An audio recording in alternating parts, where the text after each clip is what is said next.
the Fox 10 Gulf Stream. This is Next Weather. Thanks for joining us here on Fox 10. I'm Chief Meteorologist Jason Smith, and for Next Weather today, we've got another storm tracker alert headed our way. Meteorologist Michael White wants to remind you about what it means to receive a watch or a warning on your devices. Hey, Michael. Thanks, Jason. Good to have you back. Hope you enjoyed your vacation. And as you well know, we have yet again another storm tracker alert on the table for tomorrow morning. And we've seen several severe weather threats over the last couple of weeks. We had one on Monday. We had another one last Friday. So here's a little refresher on what we've seen just in the last couple of weeks across the United States as a whole. Look at this. This is from the National Weather Service.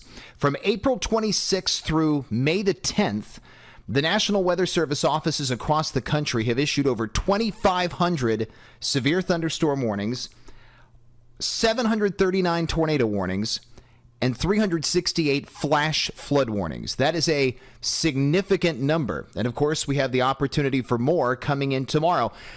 In case you aren't really familiar with the difference between a watch and a warning, you hear tornado watches, tornado warnings, severe thunderstorm watch, severe thunderstorm warning. The watch just means conditions are favorable for development, and it's usually issued up to 6 hours in advance before severe storms roll in.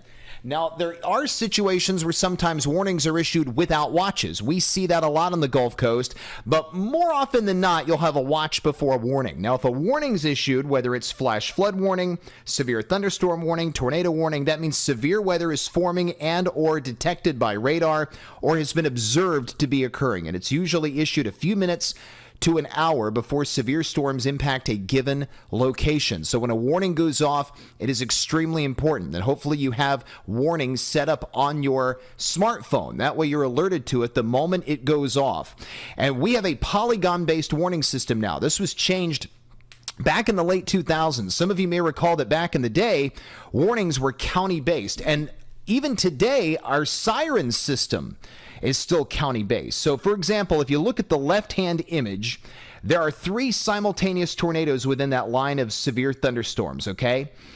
And then the county-based warning has 8 counties underneath the tornado warning. That would be almost 1 million people in that warned area.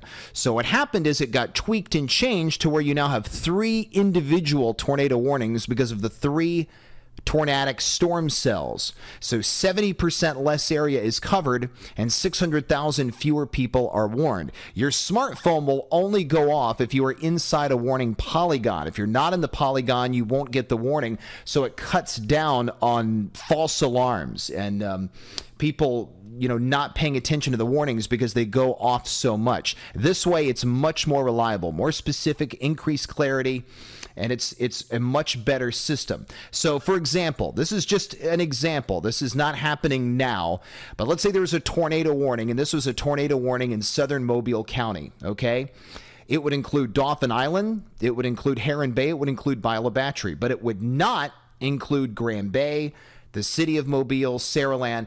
Now, the siren system might sound the sirens for most of the county, but the tornado warning itself is only for those locations that are in the polygon. And your smartphone will only go off if you are inside that polygon. If you're outside, for example, if you're in Grand Bay, your phone won't go off. But if you're in Beulah Battery, it will go off. And it's a much more accurate warning system because that means the storm is either over you, or it's close to you, or it's headed in your direction. So the polygon-based warning system is just much more reliable, and this way when you hear your phone go off with these alerts, you're more likely to take action. And I know some of us probably have severe weather fatigue. This is now our 3rd severe weather event in the last 2 weeks, but we will be tracking it. I'll be on the air tomorrow morning bright and early for Good Day Gulf Coast. We'll likely see the storms blow in before the newscast starts at 4:30.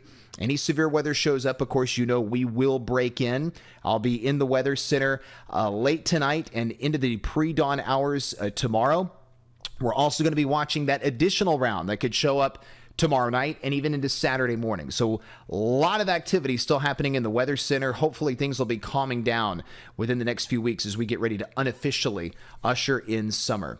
And Jason, of course, is going to talk a lot more about it tonight at 9 o'clock right here on Fox 10. Hope to see you bright and early tomorrow morning. And remember, have your phone set up to get those active weather alerts. Jason? All right, here's the forecast, Michael, and you can see a storm tracker alert situation for your Friday. We do have morning rain mainly Saturday, but it should be better Saturday afternoon.